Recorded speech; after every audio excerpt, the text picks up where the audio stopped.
Hey, good afternoon, everyone. So today's topic is kind of an interesting one because I get asked this question all the time, and that is, what do you think the better diesel engine is?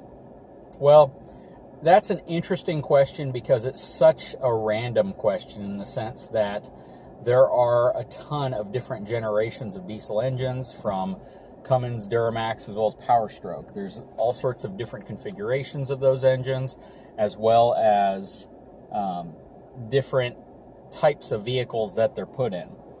But if I had to say specifically for the Class 2 and 3 pickup truck market, I would honestly say that the best diesel engine you can buy, and the one I would pick, is any diesel engine made after 2013 in any of the heavy-duty pickups. And this is why.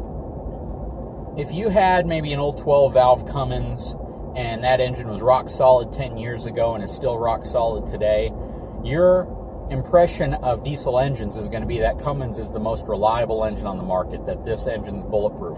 And 10 years ago, that argument could probably be made.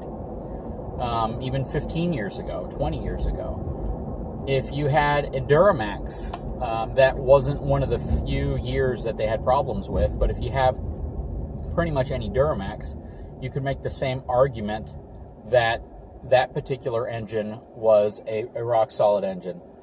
And, you know, you'd be right about that as well. If you were one of the folks that had problems with the Power Stroke engines between, 2004, 2003, all the way up to 2010, when Ford partnered more closely with Navistar and International for that engine, well, then you'd be right to say that that engine was an unreliable engine. But what it ultimately comes down to at the end of the day is these engines have been out long enough and the manufacturers have had enough time to tweak them that any current diesel engine you buy is going to be pretty dang reliable. Now, let me qualify that by saying these engines have a ton of emissions requirements now attached to them. They have to have DPFs, EGR, select catalyst reduction systems. They have to have all these components. You have to be sure to fill up your DEF, your diesel exhaust fluid. All these different emissions-based systems that could arguably make them very unreliable if something were to happen to one of those systems. But that's not necessarily the manufacturer's fault. That's more the EPA requiring regulations for emissions on these diesel engines.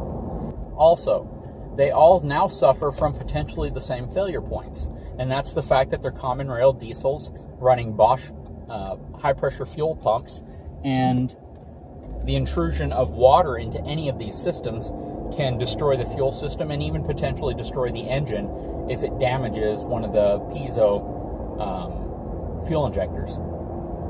So the reality is they all suffer from the same potential failures.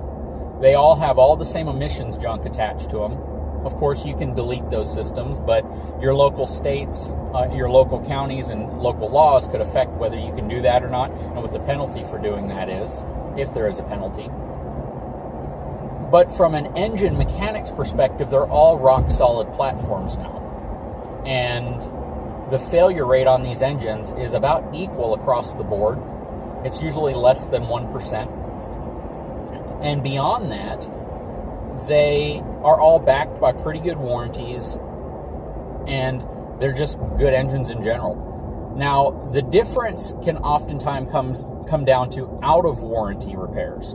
If the engine is out of warranty, or something happens that's not covered by the warranty, it can be extremely expensive to repair any of these engines. Arguably, the two more expensive engines to work on out of warranty would either be your Duramax or your Ford Power Stroke engine, because in some cases they can require the cab to have to be removed to access certain parts of the engine for repair. The Cummins platform, because it's an inline six, gives you more room to work around the engine itself. And that could be a big difference. Again, primarily an out-of-warranty work, or work that's just not covered by the warranty. So I hope this has kind of helped you. you know, from a perspective of which engine's better, they're all really good engines. So it's very difficult to say if one's particularly better than another at this point. In the past, that argument's different. But 2013 to today, that argument is pretty much the same. The fact that these engines are really well-built engines. They have a ton of power. They're very reliable. And, you know, you really can't go wrong. So if you have any comments or feedback, I'd like to hear it. Just put it in my comments below. If you like the channel, please like and subscribe. Thanks, everyone.